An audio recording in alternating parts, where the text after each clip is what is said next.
com conteúdo, com a qualidade do programa para passar rápido, mas com qualidade.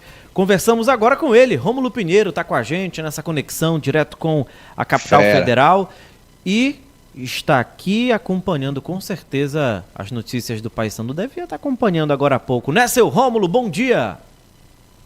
Bom dia, meu amigo Max Souza e meu companheiro aí de Macapá, Salgado Neto, claro, acompanhando sempre as notícias do maior campeão da Amazônia nesse alto nível aí da nossa rádio CBN Amazônia.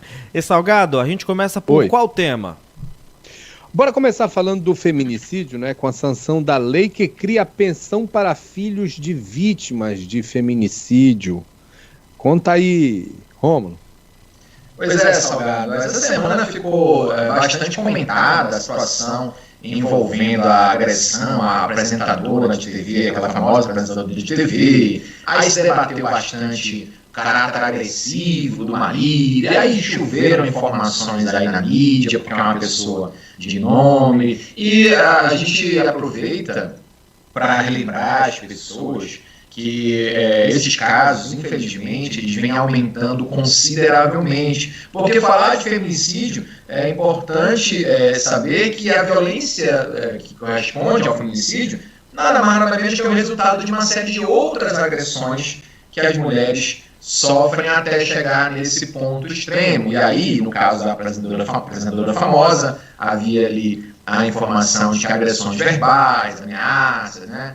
E aí descambou para a violência física no último final de semana, que é o corriqueiro com a maioria das mulheres que passam por esse problema gravíssimo. As agressões são progressivas até o momento em que descambam para essa alta que nós tivemos agora recentemente. Foi divulgado no Fórum Nacional de Segurança Pública aqui do país dados da violência contra a mulher somente de janeiro até junho deste ano, e houve um aumento de quase 3% no percentual de feminicídios. Então hoje, por exemplo, nós estamos até o momento, isso considerando até junho, com 722 feminicídios, 20 a mais aí do que o mesmo período do último ano. Então esse aumento da violência contra a mulher reflete ainda esse viés que o Estado está procurando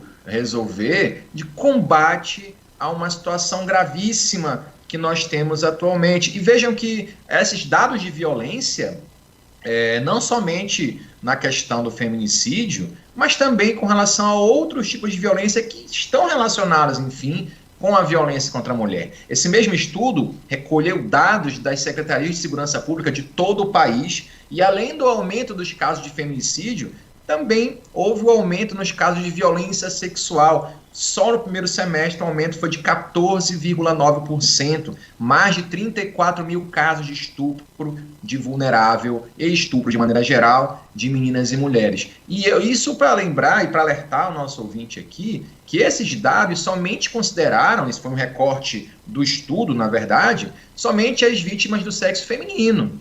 Se nós contarmos aí vítimas do sexo masculino, o número com certeza vai aumentar também consideravelmente. Mas como o assunto aqui vai tratar da violência contra a mulher, a gente pega esse recorte do estudo para discutir o que o Estado vem fazendo ou procurando fazer para resolver esse problema. Então vocês vejam que da questão da violência contra a mulher, mais de 75% aproximadamente foram contra vítimas vulneráveis. E isso significa dizer que não vem havendo um projeto social ou de Estado de combate a esse tipo de violência. Muito embora tenha havido uma queda nesses números nas regiões do país, por exemplo, aí no norte a queda foi de 3%, no caso de feminicídio, com 69 mortes, nos outros estados, por exemplo, principalmente região sudeste, o número foi exponencial, foi mais de 16% de aumento, então isso configurou uma taxa alarmante. Nos casos da violência sexual, nós tivemos um aumento em todas as regiões do país, 32% no sul, aí no norte foram 25% a mais, aqui no centro-oeste quase 10%. Então, diante desses números alarmantes, o que vem se fazendo aqui em Brasília para tentar coibir esse problema? Ontem, o presidente sancionou a lei que cria pensão para filhos de vítimas de feminicídio. Então, nós temos agora uma pensão aí no valor do salário mínimo a filhos de dependentes, crianças e adolescentes que tenham ficado órfãos dessa circunstância, do crime de feminicídio. É claro que há alguns critérios, mas você vai perceber aqui que a renda familiar tem que ser de pelo menos 1/4 do salário mínimo, com o valor da pensão distribuído aos menores. Considerando, então, que até o momento não havia por parte do Estado, poder público, nenhuma política de sustento material com relação a essas pessoas, é de se celebrar, então, que o Estado tenha ou venha correndo atrás para tentar solucionar um grave problema, pelo menos minimizar as consequências desses atos, porque a gente sabe que essas famílias, em geral, às vezes é a mãe que toma conta sozinha dessas crianças e, de repente, vai ser a mãe e as crianças ficam no estado da orfandade sem qualquer sustento material. Então, nos casos em que há uma vulnerabilidade maior social, o Estado, então, agora se obriga a pagar essa pensão, mesmo antes do crime ser julgado. O projeto, aí a lei já menciona claramente que isso pode ser pago antes, e se ficar comprovado, não for comprovada a má-fé, a pessoa não é obrigada a devolver, caso o acusado seja absolvido. Então, nós temos aí também, em reflexo disso, a Câmara apresentando essa semana a votação do projeto da Política Nacional de Proteção aos Órfãos de Feminicídio. O projeto foi aprovado no Senado, com algumas alterações, e vai à Câmara para votação ainda nesse mês de novembro, criando novos mecanismos de proteção à saúde mental das vítimas, tanto daquelas que, porque a gente considera também não só o feminicídio, mas as tentativas de feminicídio. Então, às vezes, a vítima sobrevive com graves sequelas, danos irreversíveis. Então, esse projeto também é alterado aqui no Senado para implementar políticas de suporte e amparo às vítimas que sobreviveram, com suporte à saúde mental e físico, mas também intensificar esse suporte material aos órfãos das pessoas aí que faleceram em razão desse gravíssimo crime. Então, o Estado vem buscando repor, ou pelo menos implementar políticas públicas de combate ou de proteção, mitigação, como a gente chama, diminuição do problema causado, mas a gente tem que mencionar que também parte de uma questão social. A gente precisa estar atento a esse tipo de violência, as pessoas precisam denunciar isso, não é obrigado, eu queria deixar bem claro no conselho, não é obrigado a se identificar. Se você perceber algum tipo de violência contra qualquer mulher, em geral, você pode ligar na autoridade competente, a Polícia Militar, a Polícia Civil, os órgãos públicos, não é obrigado a se identificar e vai se apurar, começar uma apuração, até porque muitas das vítimas, em razão do extremo da violência, têm muito medo de procurar as autoridades públicas, e quando procuram já é no último estágio, ou às vezes nem conseguem procurar porque morrem no meio do caminho. Então é dever da sociedade esclarecimento, é dever nosso aqui, todos os dias, conversar a respeito e combater, ou pelo menos com informações acerca desse problema social gravíssimo que, pelos dados que estão sendo fornecidos pelo próprio poder público, ainda estão longe de terminar, inclusive com aumento na taxa de incidentes de delitos dessa natureza. É alarmante e preocupante a situação. Um breve comentário rapidinho, Rômulo Salgado, a questão disso tudo também, a gente precisa sempre pontuar, né, amigos? Eu acho que todos os dias que a agressão, ela não é só a agressão física, não é somente o contato, existe a agressão psicológica, tem também, enfim, me fugiu agora a memória, fui fazer um comentário, acabei fugindo aqui, mas assim, existem vários tipos de agressões, várias formas do homem agredir a mulher, tem a violência patrimonial, tem toda uma questão envolvida, então existem alguns sinais, a gente não quer que isso chegue a um feminicídio ou tentativa de feminicídio. E dentro desse debate, gente, eu queria falar com você, Rômulo, sobre a seguinte questão. Tem muita gente que aplaudiu, eu inclusive gostei muito dessa iniciativa, a questão sobre a pensão para filhos, né, de vítimas de feminicídio, e muita gente não gostou, porque muita gente vai com aquele discurso, por exemplo, aquele policial que morreu em confronto com um bandido, mas se ele era um servidor, se ele estava em serviço, os filhos receberão pensão em relação a isso. Então, tem muita coisa envolvida que às vezes pela raiva ou falta de conhecimento faz com que as pessoas discordem de algo tão importante para a sociedade, para dois assuntos. Primeiro, para aquela pessoa que pode ficar órfã, e segundo, o número de feminicídios que só aumenta no Brasil, embora alguns estados tenham apresentado redução. Pois é, Max. Infelizmente, hoje, no mundo que vivemos, essas discussões têm passado também por aquele viés ideológico de imaginar, então, que o Estado só está preocupado com o bandido. E isso até é um contrassenso com essas próprias argumentações, porque pessoas desse tipo de pensamento geralmente falam que o Estado se preocupa muito com aquele que cometeu o crime e se despreocupa com a vítima. Pelo contrário, agora o Estado está se preocupando com os filhos das vítimas. E a gente sabe que isso é muito importante, muito relevante, porque é o próprio Estado que arca com as consequências quando esses menores estão em situação de vulnerabilidade. É um ciclo da violência muito grande. Então, argumentar em contrário é desconhecer plenamente o ciclo de retorno a danos à comunidade e sociedade em geral, quando essas pessoas órfãs não têm mais como se manter. É muito grande o número das chamadas famílias monoparentais, ou seja, que apenas um dos pais toma conta. Em geral, as mulheres são as únicas que tomam conta daquele núcleo familiar, e quando elas partem em situações gravíssimas como essa, não havia nenhum suporte. Policial militar, por exemplo, ou policiais em geral, a gente sabe também que a família recebe uma pensão. É muito grave também, a gente reconhece o drama das situações dos agentes públicos que trabalham na segurança pública, que estão sujeitos a esse risco. Quando eles falecem em razão dessas circunstâncias, salvo engano, salvo melhor juízo, na maioria dos estados, há uma pensão paga pelo Estado aos familiares. Isso é um dever legal, inclusive, muito justo. Então, não se quer tirar com uma mão e acrescentar de outras pessoas, não é o caso. É o caso apenas de reconhecer que tanto a família do policial, que é abatido em serviço e tem direito a uma pensão em razão do fato, mas também os filhos das vítimas, que até o momento não tinham qualquer suporte, passem a ter agora uma pensão. E reparem, não é para qualquer pessoa.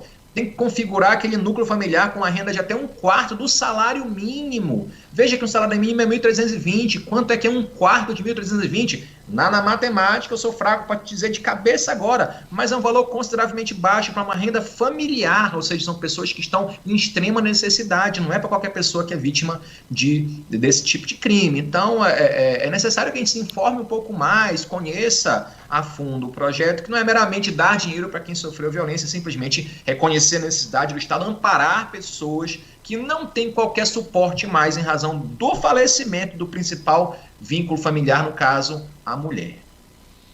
Bom, é isso, pelo menos no primeiro assunto, né, gente? 11h49, você fica com a gente, Rômulo, até o próximo bloco? Com certeza, estamos por aqui. Bora, Salgado. Então pronto. Bora pro intervalo, a gente volta já. CBN Pautas do Dia. De volta com o CBN Pautas do Dia, reta final já do programa de hoje. Voltamos a conversar com Rômulo Pinheiro, direto da Capital Federal, trazendo assuntos bem importantes, né, para todos. Rômulo, nosso segundo tema aqui, vamos falar sobre as uniões homoafetivas e a proibição de discriminação na adoção de crianças e a possibilidade de licença maternidade pela mãe não gestante no STF. Traz para a gente todos os detalhes disso, por favor. Pois é, Max.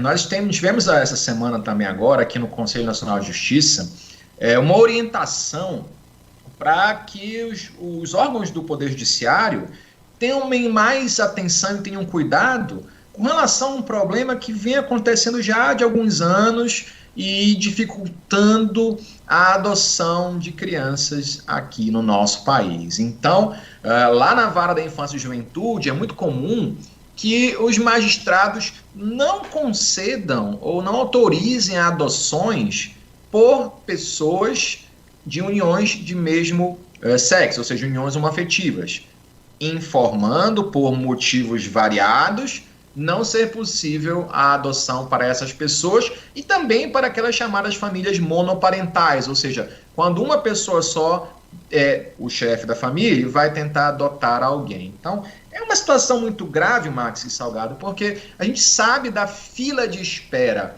que as crianças que precisam desse suporte familiar estão tendo que aguardar. Quanto mais elas crescem, menor é a possibilidade de serem adotadas. Então, a gente vê situações em que, em geral, as pessoas querem um certo perfil na hora da adoção.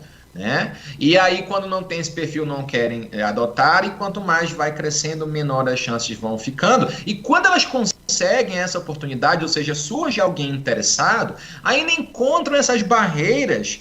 E eu vou aqui citar ideológicas, porque não é muito crível, não é crível que um magistrado, na plena consciência do seu dever, impeça a adoção de uma criança unicamente pelo argumento de que não há ali um casal de pessoas heterossexuais. Isso é muito grave. E isso, para não dizer que é apenas uma percepção desse que vos fala, o próprio Conselho Nacional de Justiça editou normativas para que os magistrados tenham mais atenção, proibindo os juízes e embargadores de recusarem pedido de adoção ou de tutela de criança e adolescente, sob o argumento que o casal os adotantes formam um casal homoafetivo ou transgênero.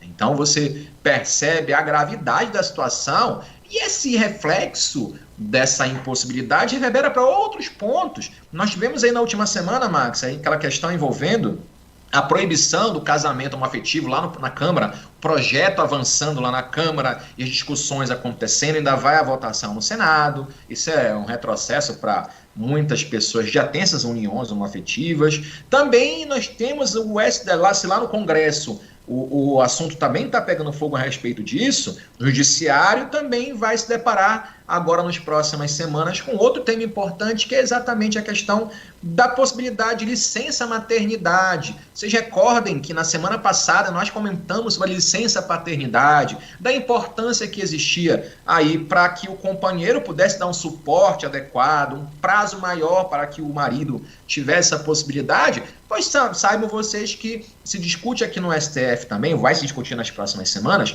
a possibilidade de extensão da licença maternidade para a mãe não gestante.